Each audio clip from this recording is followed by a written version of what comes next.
Hello, it's me again here to read to you from One Crazy Summer. We will now read Chapter 8, Glass of Water. If we were at home with Pa and Big Ma, we could have been bathed and in bed an hour and 5 minutes ago. But we weren't in Brooklyn. We were in Oakland with Cecile. I glanced at my truck, see? Timex. I wasn't mad that Vanetta had gotten the Timex with the pink wristband and couldn't hold on to it while mine is plain brown and still on my arm. My brown leather wristband is just fine. It's the clock part that matters anyway. I can count on it to keep things running on schedule. Its waterproof face told me what I needed to know at 9:35 in the evening, that it took 3 minutes for warm water and a handful of Tide soap powder to make the right amount of suds. 15 minutes was enough time for the day's dirt to fall to the bottom of the tub, while Vanetta and Fern styled bubble beehive hairdos on their heads and beards on each other. But give them 1 minute longer, and I'd end up pulling Fern off Vanetta and mopping up sops of water splashed onto the bathroom tiles. After I got my sisters out, dried and lotioned, I took my bath, setting my watch on the porcelain edge to keep an eye on my own 12 minutes in the tub. The watch part might have been waterproof, but the plain brown leather band didn't care for soap and hot water. Bath water made the leather hard and clammy against my skin. I always took it off. Only when I sat in the tub did I wish that my Timex wasn't so reliable or the ticking so steady. Oh, how I wish the minute hand would slow down and give me time for a nice long soak. Wish all I wanted. I couldn't leave Vanetta and Vern alone to sort out who'd sleep at what end of day bed. 3 extra minutes in the tub and I'd be sorry. I stuck to the schedule. We were in our summer nighties. Vanetta and Fern lay side by side, their elbows propped up on the higher bed, while I sat on the lower bed. Fern's eyelids grew droopy. Still she yawned and demanded story time. I opened Peter Pan, one of the books I had checked out for a 2-week loan before we left Brooklyn. I had it all worked out and counted the pages. I counted the pages I'd read each night, dividing that by 28 days. I had $2.80 in my drawer at home to pay for the late fees for the remaining 2 weeks when we returned to Brooklyn. This Peter Pan was better than the Peter Pan coloring books at home. It was a real book, thick with more than 100 pages of adventure. Vanetta and Fern were soon under the spell of Peter and Wendy, flying like fairies. Both Vanetta and Fern gave out 3 pages sooner than I had planned. I put my bookmark, a coaster from the airplane, in the right spot and pulled the blanket over my sisters. As quiet as a spy, I unblocked my suitcase. I unbuckled my suitcase and took out my borrowed copy of Island of the Blue Dolphins. I turned off the gooseneck floor lamp and sat in the hallway, where light beamed from the living room.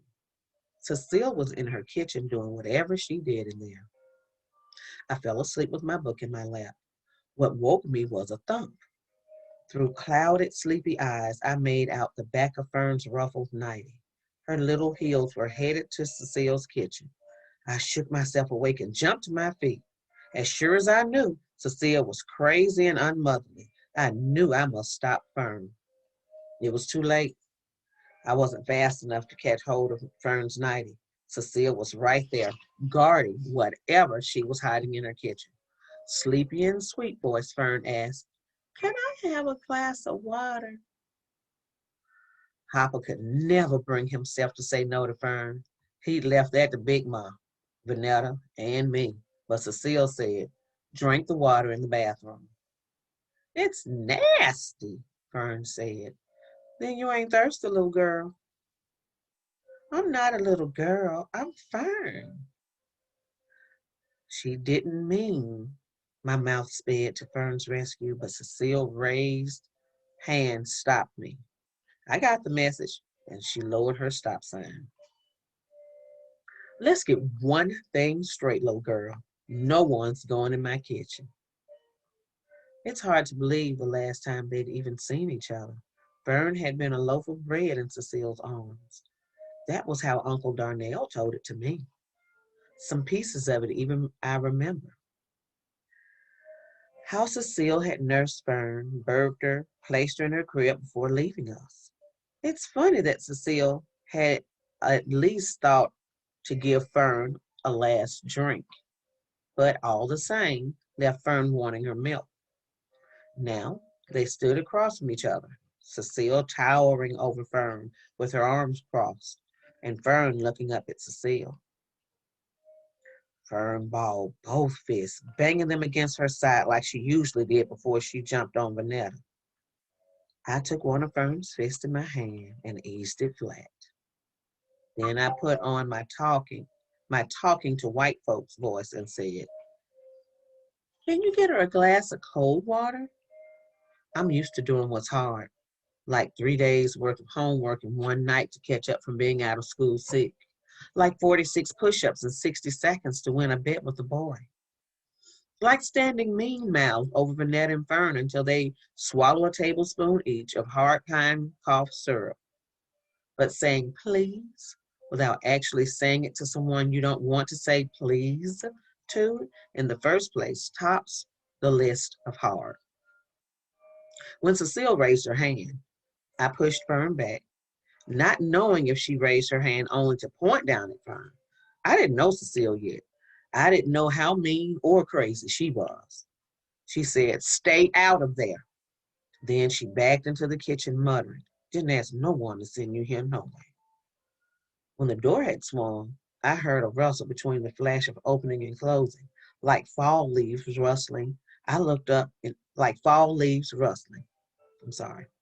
I looked up in time to see white wings hanging from above the quick flash of the open door. To the normal kids in my classroom, that would have looked crazy. White wings hanging in the kitchen. But I remembered strange things that got me laughed at in school. I'm gonna start back with this one. The normal kids in my classroom, that would have looked crazy. Stop again. The normal kids in my classroom.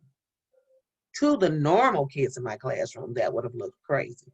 White wings hanging in the kitchen. But I remember strange things that got me laughed at in school. Things about Cecile. I'd been dumb enough to volunteer facts about my mother for show and tell. My mother writes on cereal boxes and on the wall, I'd say it proudly in the second grade. And this, the white wings hanging in her house, wasn't strange at all. It was halfway what I expected. I would hate to think she had left us to lead a normal cooking, baking, pork chop frying life. The sink ran full force. I heard opening and slamming, metal banging against the countertop maybe, cracking and shaking, the rock crackling of ice in metal tray. More opening and slamming again. Fern clung to my side and then inched behind me. Cecile came out holding the extra paper cup from Mean Lady Means. Seeing Fern hiding behind me, she says, "It's too late for all of that. Here, take it." Fern stayed put, so I went to take the cup. Cecile pulled back, spilling a few drops at her feet. "Little girl, you better take this if you want it." Fern's fist balled from behind her nightie, and again I reached out, but Cecile glared like, "Girl, I will knock you down." Fern stepped from behind me and took the cup from Cecile's hand. "I'm not a little girl. I'm Fern." "Well, you better drink this cup of ice water, little girl. Every last drop." Fern drank it all down without stopping, probably to prove that she could, probably to not stand near Cecile any longer than she had to. Then she handed me the cup with ice, and I returned it to Cecile. As many times as Big Ma said it, I never fully believed it, that no one, not even Cecile, needed to have their way so badly or was so selfish that she could leave Pa, Vanetta, Fern, and me over something as small and silly as a name. That Cecile left Pa because Cecile left Pa because he wouldn't let her pick out Fern's name. But I saw it and I heard it with my own ears and eyes. She refused to call Fern by her name, and that made Big Ma right about Cecile. That is the end of chapter 8, which is Glass of Water.